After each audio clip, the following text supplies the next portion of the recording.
What are electoral politics. और electoral politics को आज समझेंगे कि इलेक्टोरल पॉलिटिक्स होता क्या है, इलेक्शंस क्या होते हैं और इलेक्शंस की जरूरत क्या है। बेसिकली इस सेगमेंट में हम 3 पॉइंट्स को कवर करेंगे। पहला पॉइंट होगा why elections, second why do we need elections, and third point is what make an election democratic. इसके विषय में आज हम विस्तार से चर्चा करेंगे। सबसे पहले तो हम समझते हैं व्हाई इलेक्शन, इलेक्शन की जरूरत क्यों है, व्हाई। सबसे पहले तो ये समझिए कि कोई सरकार, जब हमारे पास if we are in democracy तो we have the option to choose our leaders. Okay, तो चुनाव हम इसलिए कराते हैं कि जब जब हमारे साथ सपोज दैट मान लीजिए कि दो पार्टी है, एक हो गई पार्टी ए, एक हो गई पार्टी बी। तो जब इलेक्शन होते हैं तो ये दोनों पार्टियां अपना एक मैनिफेस्टो लेके आती है। मैनिफेस्टो का मतलब होता है चुनावी बातें। दोनों पार्टियां मैनिफेस्टो लेके आएगी और ये मैनिफेस्टो में कुछ कहेगी। क्लियर सी बात समझिए, 2 पार्टी 3 पार्टी बहुत सारी पार्टियां हो सकती है, ABCDEFG कुछ भी हो सकता है चुनाव में अभी भारत के डेमोक्रेसी में। तो सपोज दैट कि ए अभी जो है वो रूलिंग पार्टी है, अभी सरकार इसका है, और ये जो है वो अभी अपोजिशन में है। ठीक है, सरकार चुनाव के समय कुछ ऐसा करता है जिसके वजह से जो है अपोजिशन को फायदा हो जाता है। जैसे मान लो कि चुनाव के समय कुछ ऐसा हो जाता है, कुछ ऐसे इंसिडेंट्स हो जाते हैं जिसकी वजह से सरकार को लोगों के विरोध का सामना करना पड़ता है। तो डेमोक्रेसी में जो है अपोज करना या डेमोक्रेसी में किसी गवर्नमेंट के अगेंस्ट होना नॉट ए बिग डील। तो हम सही और गलत का फैसला कर पाते हैं। हुआ क्या है, मान लीजिए कि ए पार्टी अभी सरकार में है और बी पार्टी सरकार में नहीं है। चुनाव आया, ए पार्टी से लोग नाराज हो गए और बी पार्टी को वोट कर दिए। ठीक है, बी पार्टी कहती है चुनाव के समय ये कुछ और बोला लेकिन लोग इससे नाराज है तो इसको वोट नहीं मिलेगा। ये कह दिया कि हम इलेक्शन में आएंगे तो किसानों को कर्जा माफ कर देंगे। जैसे ही ये पार्टी हारेगी ये चुनाव में आएगा, लेकिन अपोजिशन में ये अपोजिशन में हो जाएगा, ये रूलिंग में हो जाएगा। जैसे ही ये रूलिंग में हो जाएगा तो करेगा क्या, ये अपना वादा कोई एक पूरा करेगा। सारे के सारे वादे पूरे नहीं किए जाते हैं चुनाव में, ये सारे नहीं हो पाते, तो ये हार जाएगा और ये जीत जाएगा। तो दरअसल हमारे पास इलेक्शन की जरूरत किस लिए होती है कि हम बराबर मौका दे सके, हम अपना लीडर चूज कर सके कि लीडर हमारा कौन सही है और कौन नहीं सही है। ठीक है, तो बेसिकली इसी के लिए हमको इलेक्शंस की जरूरत होती है। इलेक्शंस की जरूरत क्यों है, इलेक्शन से हम क्या समझते हैं। देखिए, हम पहले भी पढ़ चुके हैं कि इलेक्शन जो है एक नियमित टाइम पे, एक पर्टिकुलर पीरियड पे एकदम होते रहने चाहिए। कंसीडर कीजिए एक ऐसा चीज, जैसे मान लो कि इसको छोड़ो, कोई एक हम इलेक्शन की जरूरत क्यों है, मान लो कि एक सोसाइटी है, smallest unit of democracy society है। सोसाइटी मान लो कि 1000 लोगों की एक सोसाइटी है, 1000 लोगों की सोसाइटी है। सब लोग आपस में मिल बैठ के फैसला कर लेते हैं कि हाँ भाई इस हमारे सोसाइटी के लिए ये चीज चाहिए, ये चीज चाहिए, ये चीज चाहिए, तो वो अपने सोसाइटी को मेंटेन कर लेते हैं। क्या इतना बड़ा एक देश है जिस देश का आकार लगभग 135 करोड़ सब पीपल है, तो क्या उन लोगों के लिए ऐसे बैठ के काम किया जा सकता है? उनके लिए तो इतने बड़े लोगों का ऐसा डिसीजन तो लिया नहीं जा सकता है। इसलिए हमें इलेक्शंस की जरूरत है, क्योंकि हम जिन चीजों को चुनते हैं या जिनको चुनते हैं वे हमारे लिए डेमोक्रेसी को फॉलो कर पाएंगे। ठीक है, वो देख पाते हैं। देखिए चुनाव में जो है ना, चुनाव इलेक्शंस जो है उसमें role of voter is very important. कैसे रोल ऑफ वोटर से ज्यादा इंपॉर्टेंट हो जाता है? They can choose and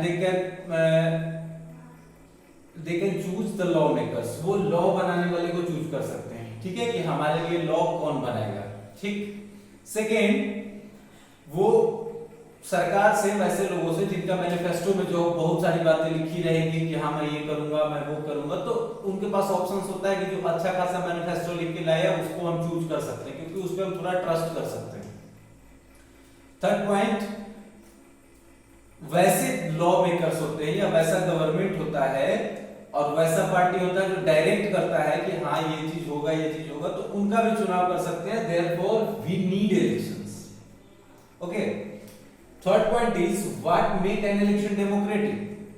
democracy का मतलब होता है कि एवरीवन हैव इक्वल राइट, कोई बड़ा नहीं है। आपको याद होगा जब डेमोक्रेसी, जब मैं क्लास करा रहा था प्रियम्बल की, तो प्रियम्बल वाले में हमने बोला था कि यहाँ पे जो है ना बहुत सारे लोगों को पहले राजा महाराजा इस टाइप का टाइटल लगता था। तो जब भारत जब आजाद हुआ तो गवर्नमेंट ने ऐसा प्रोविजन किया कि हमारे भारत के सारे नागरिक एक होंगे और किसी के पास कोई स्पेशल टाइटल नहीं रह जाएगा। That is called abolition of titles.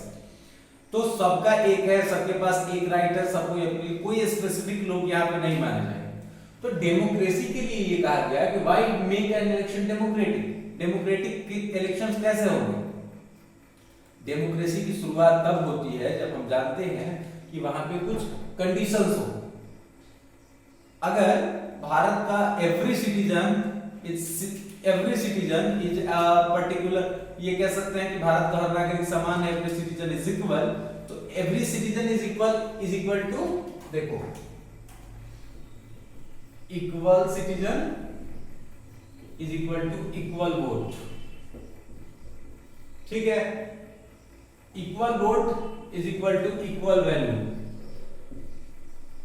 ठीक है, every citizen has right to vote, every vote value is equal, but one condition. क्या कंडीशन हो सकता है कि वोटिंग करने का एक एज लिमिट क्राइटेरिया फिक्स किया गया है कि कोई भी आदमी जो 18 प्लस हो, मतलब 18 साल से ऊपर हो, वही वोटिंग में पार्टिसिपेट कर सकता है।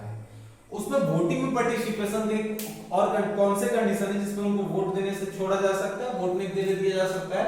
That is called mentally unfit, जिसको हम लोग बोलते हैं, जो मानसिक रूप से ठीक नहीं हो, मेंटली अनफिट हो, तो उनको वोट देने का राइट नहीं दिया जा सकता है। वैसे लोग जिसको भारत सरकार ने उसके ऊपर कोई ऐसा मुकदमा कर रखा है, कोई ऐसा केस कर रखा है जो उसको भारत देश का नागरिक नहीं बनाता है, तो उसके भी वोटिंग राइट सीज कर दिए जाते हैं। ठीक है, तो इसलिए कहा जाता है कि every vote is equal to equal value, हर वोट का एक बराबर वैल्यू होगा। सेकेंड, कोई भी आदमी चुनाव में उतर सकता है। ठीक है, everyone can take part in the election, but how, कैसे? सबसे पहले तो ये समझिए कि कोई भी आदमी, आपको तो देखिए सबके पास कुछ सर्टेन कंडीशंस होते हैं कैसे आप उसको पार्टिसिपेट कर सकते हैं। सबसे फर्स्ट क्राइटेरिया होता है एज की क्राइटेरिया आपकी होनी चाहिए। दूसरा, आप किसी भी पार्लियामेंट्री कॉन्स्टिट्यूएंसी में वोटर के रूप में नॉमिनेटेड होने चाहिए। ठीक है, वोटर रजिस्टर्ड होना चाहिए। उसके बाद आपके पास जो है एज क्राइटेरिया होना चाहिए। आप ये दो चीज आपके पास होने चाहिए, तब आप किसी वोट में पार्टिसिपेट कर सकते हैं। तीसरा ये है कि आप मेंटली फिट होने चाहिए। ठीक है, जो मेंटली अनफिट है वो वोट में पार्टिसिपेट नहीं कर सकते क्योंकि वो हमारे फ्यूचर का डिसीजन नहीं ले पाएंगे सही से। Third is, election must be conducted on a regular period. Okay, election must be conducted on a regular period, but in certain condition election can be delayed, like in the COVID. Bihar government also decided or also wants to extend the tenure of the current panchayat chunav elections for extend for the 6 month. वो चाह रहे हैं कि elections को 6 महीने तक के लिए रोक दिया जाए और जो अभी के करंट में मुखिया लोग हैं उनके पास अभी 6 महीने का और उनको समय दिया जाए।